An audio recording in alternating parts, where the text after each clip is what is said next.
ये वृंदावन बिहारी लाल की।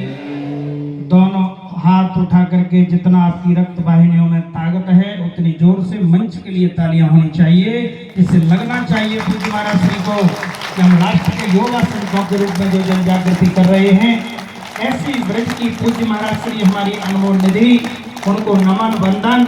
और हमारे बड़े भैया राजीव जी और हमारे जो राष्ट्र का चिंतन मनन करने वाले हमारे यशस्वी, जिन्होंने पूरे राष्ट्र पर अपना जीवन न्यौछावर कर दिया है, ऐसी महान दो विभूति इस मंच की शोभा बढ़ा रही हैं, जिसमें हमारे प्रिय आदरणीय श्रीमान अशोक जी तिवारी जी, एक बार तालियां उनके लिए होनी चाहिए, जिससे उनको लगना चाहिए कि मैंने जो जीवन दिया है वो राष्ट्र पर न्यौछावर वैसे ही नहीं किया है।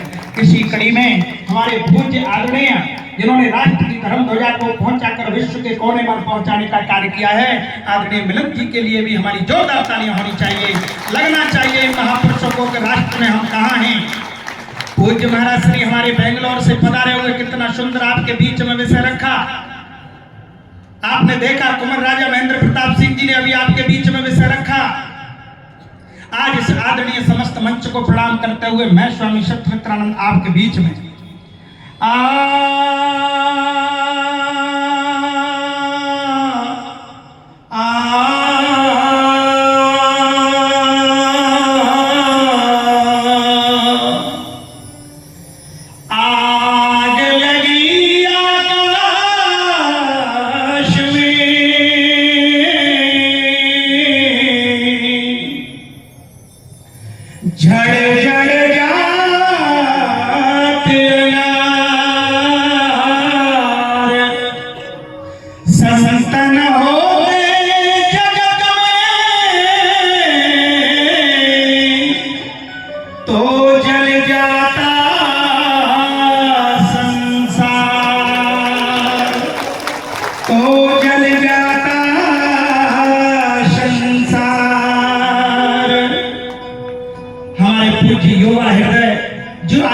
अनमोल निधि है।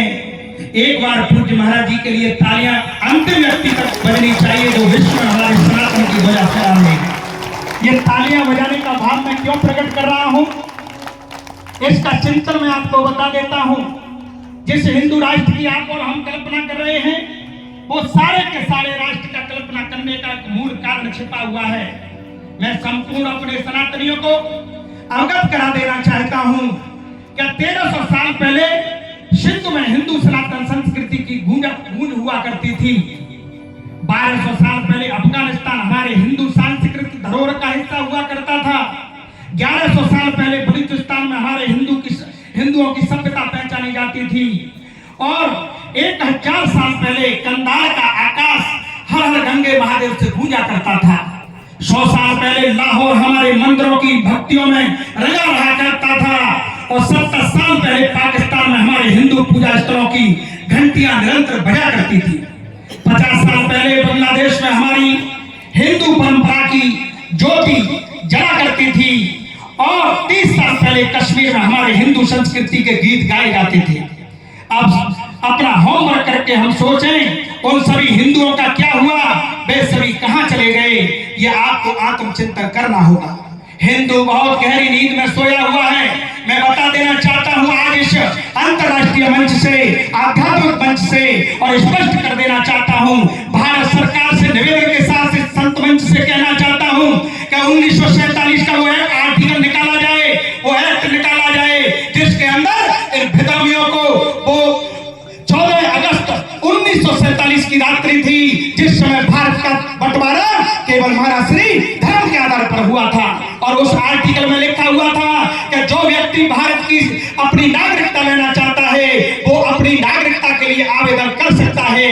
आपको जानकर अचंभा होगा, विधर्मी मानसिकता की सरकारों ने नपुंसकता की कायरता दिखाते हुए इस भारत को जानबूझ करके कायरों के वशीभूत करने के लिए विधर्मियों को शुद्ध करने का षड्यंत्र उसमें भी रच दिया। जैसे आपके ध्वज को बांट दिया, ध्वज आपका व्यक्तिगत ध्वज नहीं रहा, उसे भी बांट दिया गया विधर्मियों ने मानसिकता के लिए। आपको जानकर अचंभा होगा, महाराज श्री 1947 का वो दिन, उस समय मात्र 85 लाख लोगों ने भारत की की नागरिकता लेना स्वीकार किया था।